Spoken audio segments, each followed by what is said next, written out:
Hi, kids. Welcome all of you once again in the lecture of biology, and we were doing our lesson number 6 life processes.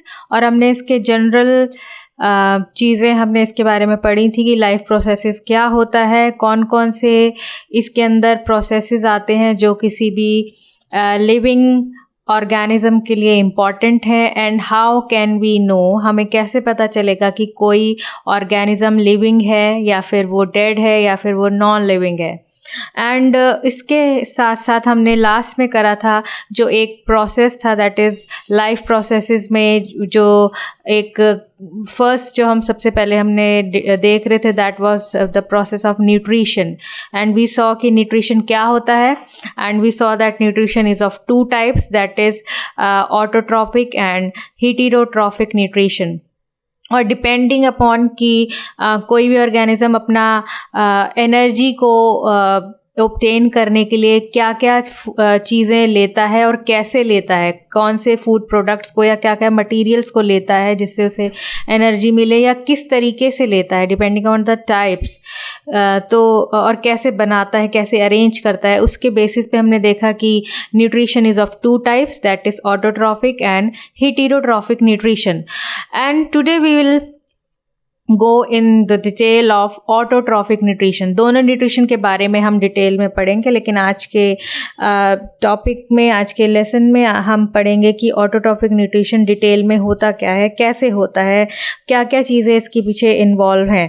And before we start with this lecture of autotrophic nutrition, let us see and let us go through some of the questions जो आपके NCERT books में भी दिए हुए हैं, क्योंकि हमने first lesson में इन सब चीज़ों के बारे में पढ़ा था। तो मैं I hope that you will be able to answer all these questions. The first question is, why is diffusion insufficient to meet the oxygen requirement of multicellular organisms like human? Multi cellular, इसको मैं हिंदी में भी बता देती हूँ। Multi cellular organisms, multi cellular means बहुत सारे cell से बना हुआ ऑर्गेनिजम्स, मोर देन वन, बहुत सारे सेल से बना ऑर्गेनिजम्स लाइक ह्यूमंस। ऐसे केसेस में जो डिफ्यूजन है उसके द्वारा जो ऑक्सीजन की आवश्यकता है किसी भी ऑर्गेनिज्म की, वो पूरी क्यों नहीं हो पाती है। जैसे कि अभी हम हेटेरोट्रॉपिक न्यूट्रिशन जब डिटेल में पढ़ेंगे तो हम देखेंगे कि कुछ ऑर्गेनिजम्स ऐसे होते हैं जो अपने बॉडी सरफेस से ही ऑक्सीजन या गैसियस एक्सचेंज कर लेते हैं। गैसियस एक्सचेंज उनके बॉडी सरफेस के थ्रू ही हो जाता है, क्योंकि वो डायरेक्ट एनवायरनमेंट के कांटेक्ट में रहता है। लेकिन अगर हम ह्यूमन बींग्स की बात करें, हमारे बारे में अगर हम बात करें, तो हमारे सभी सेल्स, उन वैसे ऑर्गेनिजम्स जो डायरेक्ट पूरे कांटेक्ट में रहते हैं, उनका सरफेस पूरा मिट्टी के साथ या एनवायरनमेंट के साथ कांटेक्ट में रहता है, तो उनके वो अपने गैशियस एक्सचेंज जो होता है उनके शरीर में, वो उन सेल्स के द्वारा हो जाता है जो उनकी बॉडी में पाए जाते हैं। मोस्टली यूनिसेलुलर ऑर्गेनिजम्स की हम बात कर रहे हैं। लेकिन हमारे केस में ह्यूमन बीइंग केसेस में क्या होता है कि सारे सेल्स में not be, all the cells में not be in the direct contact of environment. That is why जो डिफ्यूजन का प्रोसेस होता है, that is insufficient to meet the oxygen requirement. उसको डिफ्यूजन के प्रोसेस के, सिर्फ डिफ्यूजन के प्रोसेस पे वो डिपेंड नहीं रह सकते अपनी ऑक्सीजन रिक्वायरमेंट को फुलफिल करने के लिए। And what is diffusion? मैं एक बहुत जनरल सा एग्जांपल दूंगी बहुत जल्दी से। The diffusion is like if we are spraying some perfume, तो जो उस परफ्यूम को स्प्रे करता है वहाँ पे उसके ज़्यादा मॉलिक्यूल्स होते हैं, और जब हम उसको स्प्रे कर देते हैं तो वो उसके जो मॉलिक्यूल्स होंगे उस फ्रेग्रेंस के, वो पूरे रूम में फैल जाते हैं। मतलब ज़्यादा जहाँ पर है ज़्यादा मॉलिक्यूल से कम की तरफ, और पूरे में स्प्रेड हो जाते हैं। इस प्रोसेस को हम कहते हैं डिफ्यूजन। सो इसका आंसर होगा because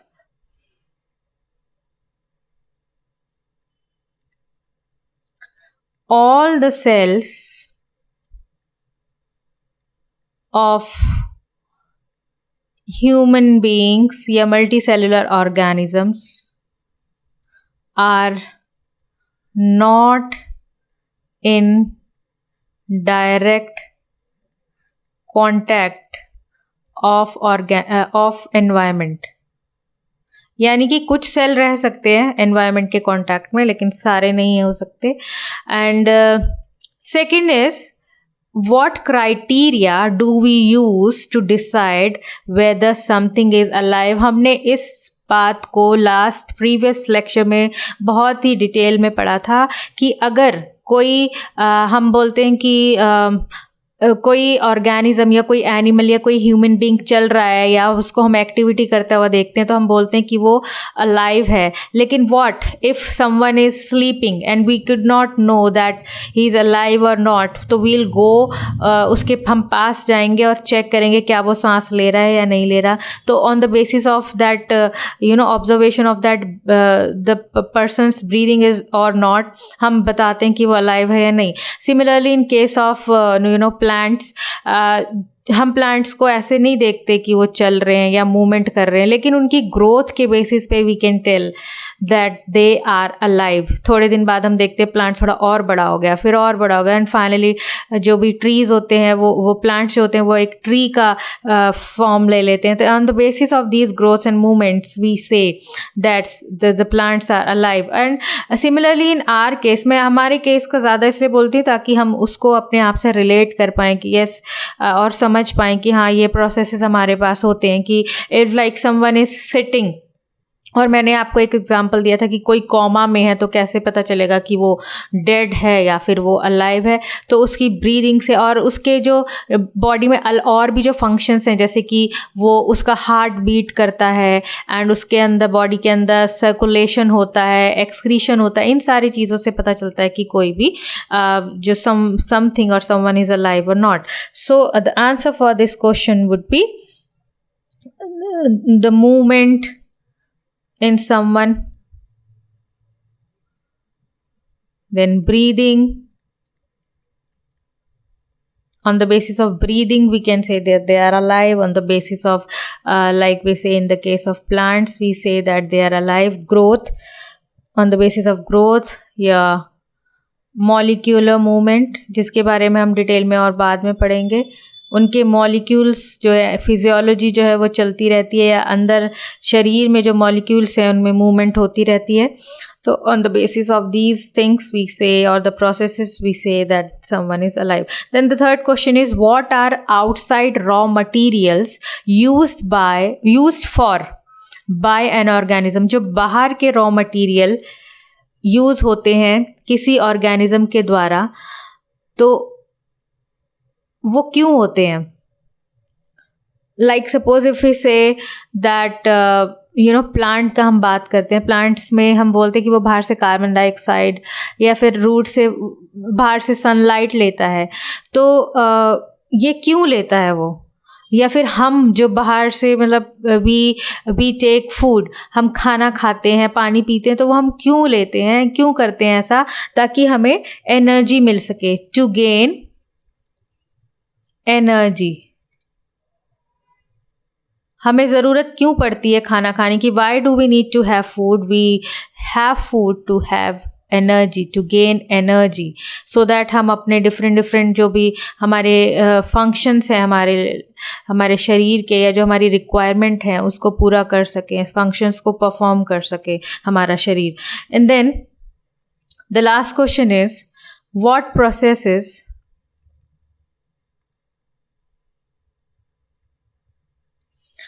would you consider essential for maintaining life? आप अपने लाइफ को मेंटेन करने के लिए कौन से प्रोसेसेस को समझते हैं कि वो ज़रूरी हैं, इसेंशियल हैं, बहुत ज़रूरी हैं? And we have discuss this also.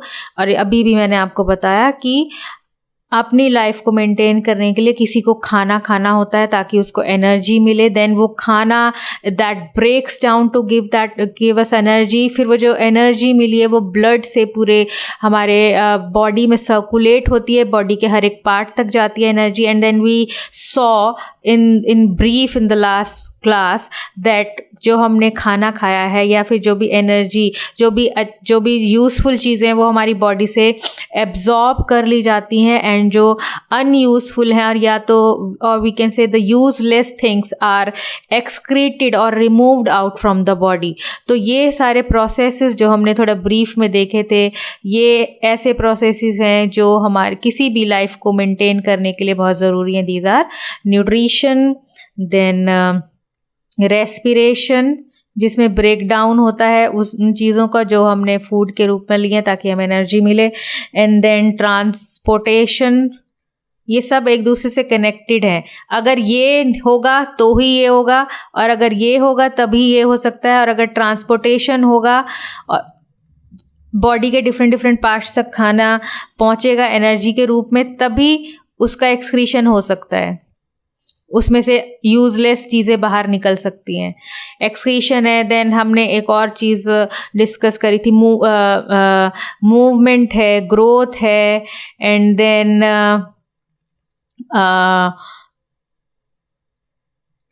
Coordination and control, जो ब्रेन के इसमें फंक्शंस या नर्वस सिस्टम के फंक्शंस आ जाते हैं। ये सारी चीज़ें ज़रूरी होती हैं हमारी किसी की लाइफ को मेंटेन करने के लिए। Now we'll start with today's lecture, and इस लेक्चर में जैसे मैंने आपको बताया we are going to discuss in detail the autotrophic nutrition। तो इससे पहले हम एक क्वेश्चन यहाँ पे मैंने लिखा है, उसको जानना ज़रूरी है। ये क्वेश्चंस इसलिए हैं ताकि आपको थोड़ा थोड़ा टॉपिक के बारे में सही से समझ आ सके। ये वाला जो स्पेशली ये वाला क्वेश्चन है, how do living things get their food. जैसे कि हमने लास्ट क्लास में कहा था, and I told you just now also in the starting of this lecture, that they different kind of organisms they obtain their food from different ways. Like we said, in the case of plant, they obtain their food from the environment. They take sunlight, then they take CO2, then they take water from the roots, their roots. तो इसी तरह से जो human beings हैं या जो दूसरे organisms हैं, they depend on these autotrophs यानी प्लांट्स और वेजिटेबल्स पे डिपेंड करते हैं ताकि उनको इनसे अपना फूड मिल सके, या कुछ और एनिमल्स के ऊपर डिपेंड करते हैं। अगर हम ओमनिवोर्स की बात करें, जो एनिमल्स या मीट भी खाते हैं, वो उन एनिमल्स पे डिपेंड करते हैं अपने फूड के लिए।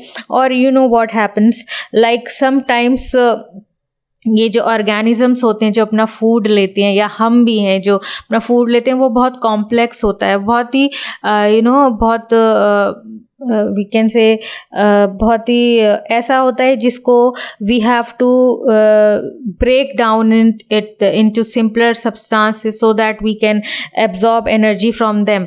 तो अगर जैसे कि कोई हमने कॉम्प्लेक्स फूड खा लिया, कोई ऐसी चीज़ खा ली है जिसमें कि प्रोटीन है और जिसमें कार्बोहाइड्रेट्स हैं, तो और वो कॉम्प्लेक्स फॉर्म में, तो उनको we need to break down. Like जैसे कि प्रोटीन्स हैं, proteins need to be broken down into amino acid.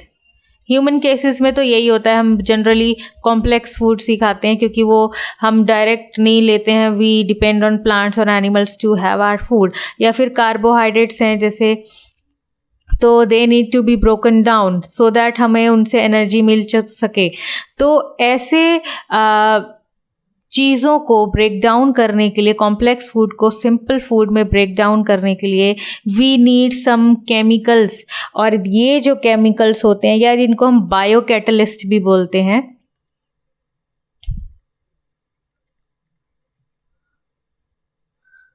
They are actually enzymes,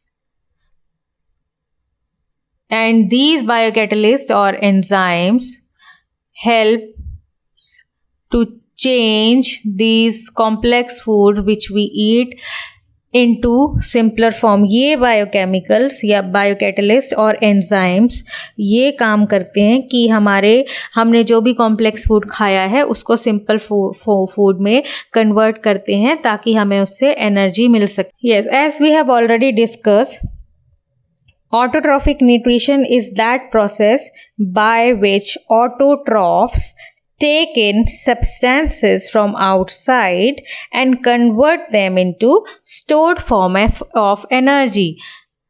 We are saying कि autotrophic nutrition जो है that is performed by autotrophs. What are autotrophs? जो अपना खाना खुद बनाते हैं. तो ये autotrophs क्या करते हैं? These autotrophs take in, अंदर लेते हैं कुछ substances को. हम देखेंगे क्या substances हैं वो, that we'll see in detail. And from where they are taking? From the outside. अपने अंदर कुछ substances को लेते हैं बाहर से. I am explaining this in Hindi also for those who cannot do nicely with the English, cannot understand nicely with in English.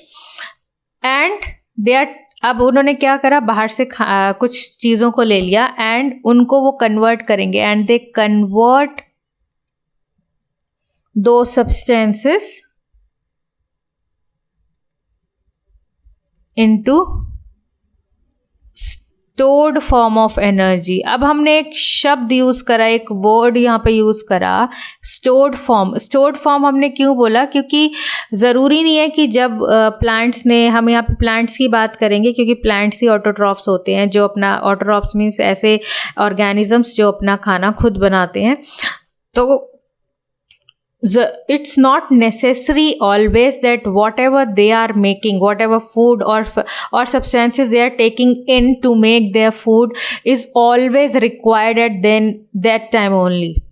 तभी उनको उसकी ज़रूरत है एनर्जी की, उसको ब्रेक डाउन करने की. ऐसा ज़रूरी नहीं है जब उन्होंने फूड बनाया है. सो उन्होंने खाना बना लिया and they have obtain energy. तो क्या करते हैं, अगर रिक्वायरमेंट नहीं है तो that energy would be stored. उसको इंटरनल एनर्जी करके वो स्टोर कर लेते हैं एंड जब रिक्वायर होता है then they use that energy. So इस केस में क्या होता इस जो इंटरनल एनर्जी है जो तभी के तभी इमीडिएटली यूज़ नहीं होती है, वो इन केस ऑफ प्लांट अगर हम बात करें तो वो एनर्जी, देखो अभी विल सी कि कैसे कार्बन डाइऑक्साइड ये लाइट आती है और क्या उससे जो प्लांट्स हैं वो कार्बोहाइड्रेट्स बनाते हैं. बट वो कार्बोहाइड्रेट्स जो उन्होंने बना लिया वो स्टोर कार्बोहाइड्रेट के फॉर्म में नहीं होता. जो स्टोरिंग जो होगी as an internal energy, store form जो है कार्बोहाइड्रेट की, that is starch in case of plants. और अगर हम एनिमल्स की बात करें तो एनिमल्स में ग्लाइकोजन, या हमारे केस में glycogen is the stored form of energy. Glycogen की फॉर्म में एनर्जी स्टोर रहती है. ये हो गया प्लांट्स का case and this is the case of our body, human beings.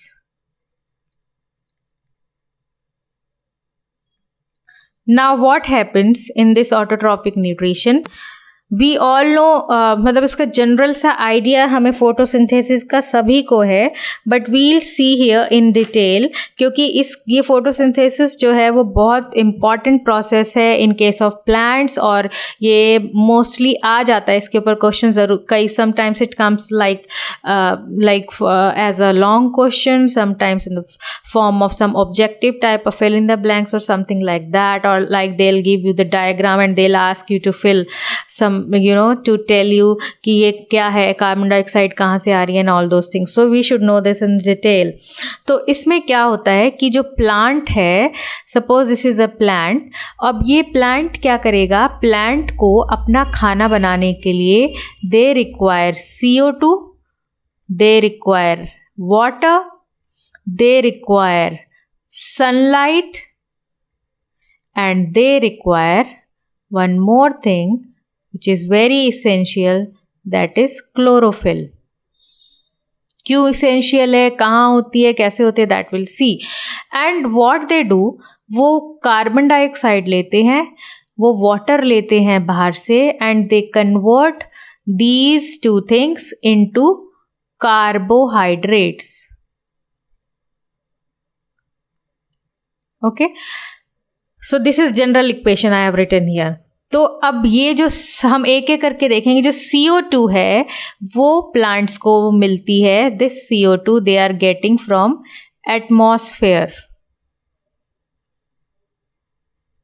The water, this water they are getting from the soil या root से. सॉइल में जो रूट्स हैं वहाँ से उनको इस तरह से वाटर ऊपर जाता है और लीफ पे चला जाता है, ट्रांसपोर्ट हो जाता है, ताकि फोटोसिंथेसिस के लिए, प्लांट्स को खाना बनाने के लिए वो यूज़ हो सके. Then they are taking light from outside, that is sunlight, and plants के जो लीफ हैं उसके अंदर कुछ स्ट्रक्चर्स होते हैं छोटे छोटे ग्रीन कलर के. इनको हम बोलते हैं क्लोरोप्लास्ट. कुछ ऑर्गेनेलेज होते हैं लीफ के अंदर जिनको क्लोरोप्लास्ट बोलते हैं. Suppose these are chloroplast cells. के अंदर ये क्लोरोप्लास्ट हैं और इनके अंदर कुछ ग्रेन्यूल्स लाइक होते हैं, इनको हम बोलते हैं क्लोरोफिल. और ये क्लोरोफिल का क्या काम है? इट इज कन्वर्टिंग जो लाइट हमें मिल रही है वो लाइट एनर्जी को केमिकल एनर्जी में चेंज करते हैं, कन्वर्ट करते हैं.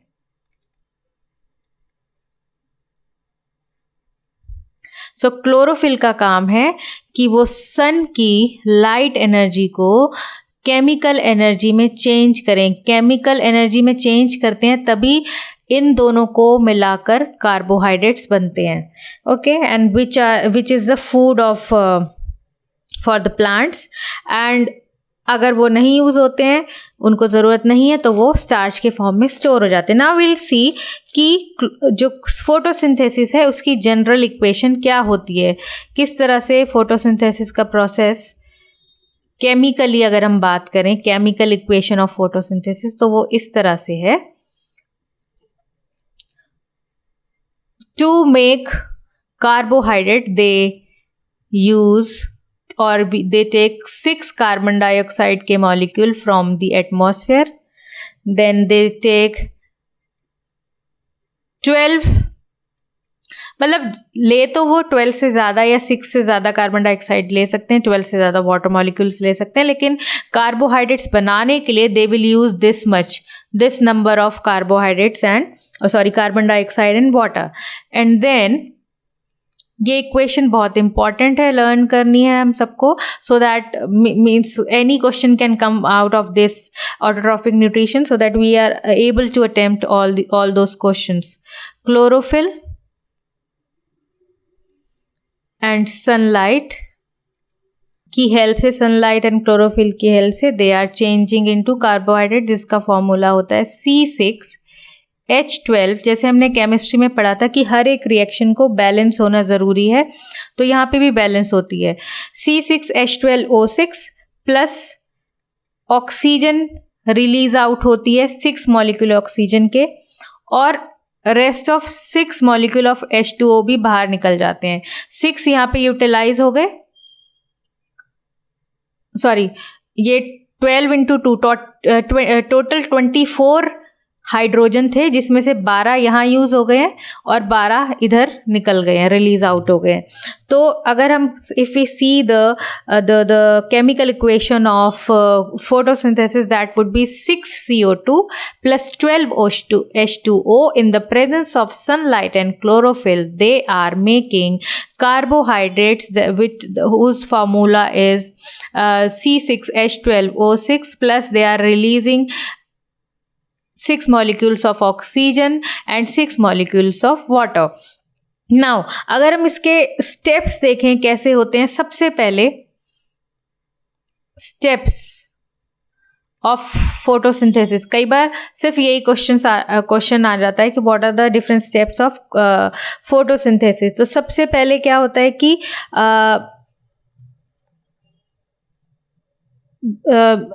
लाइट एब्जॉर्ब होती है, absorption of light.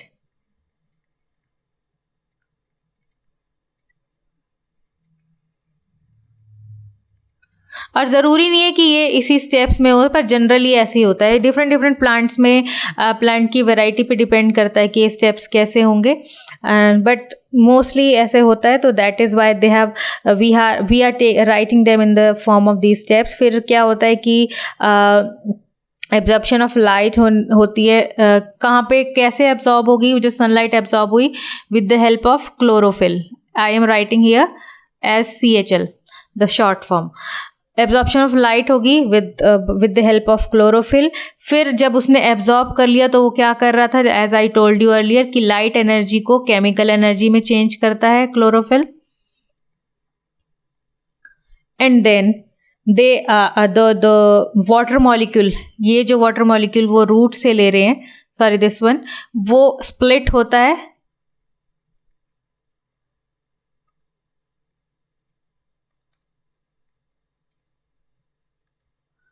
H2O will split into H2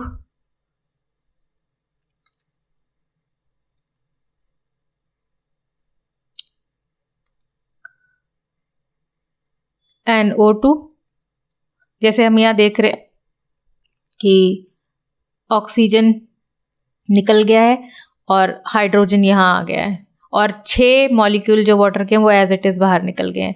लेकिन 6 जो थे out of 12 they have broken down into hydrogen and oxygen. तो splitting of water molecule takes place. And then सबसे पहला जो स्टेप था दैट वाज रिडक्शन ऑफ, यहाँ पे रिडक्शन होती है, reduction of carbon dioxide to carbohydrates. अब ज़रूरी नहीं है कि एज आई टोल्ड यू कि all this steps will take place in this sequence only और वन आफ्टर अदर, या फिर एक के बाद एक सीक्वेंसिंग में होता जाएगा, depending upon I told you the variety of plant. For example जो प्लांट्स डेजर्ट में रहते हैं, जैसे कि, या जिनको हम सक्कुलेंट्स भी बोलते हैं, फॉर एग्जाम्पल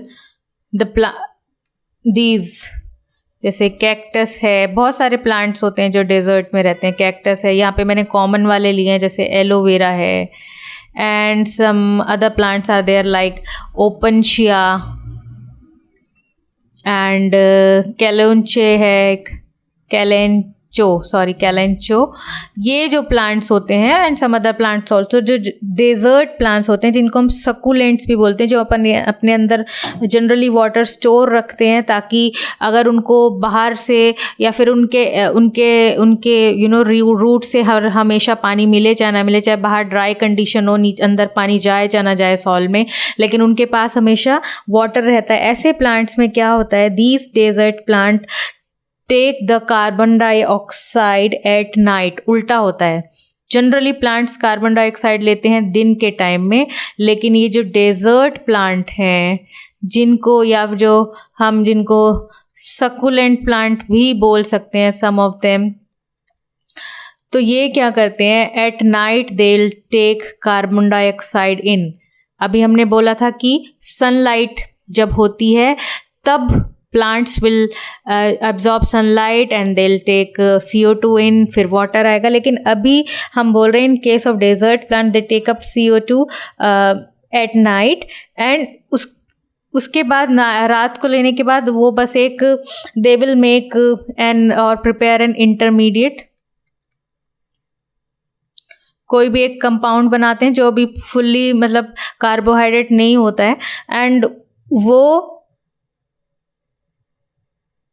दिन के टाइम जब क्लोरोफिल सनलाइट को केमिकल एनर्जी में चेंज करता है ड्यूरिंग डे टाइम, तब फिर वो फाइनली कार्बोहाइड्रेट्स में चेंज करता है, यानी तब फाइनली खाना बनता है डेजर्ट वाले प्लांट्स का. तो ये कई बार इसका क्वेश्चन अलग से आता है. Sometimes we are generally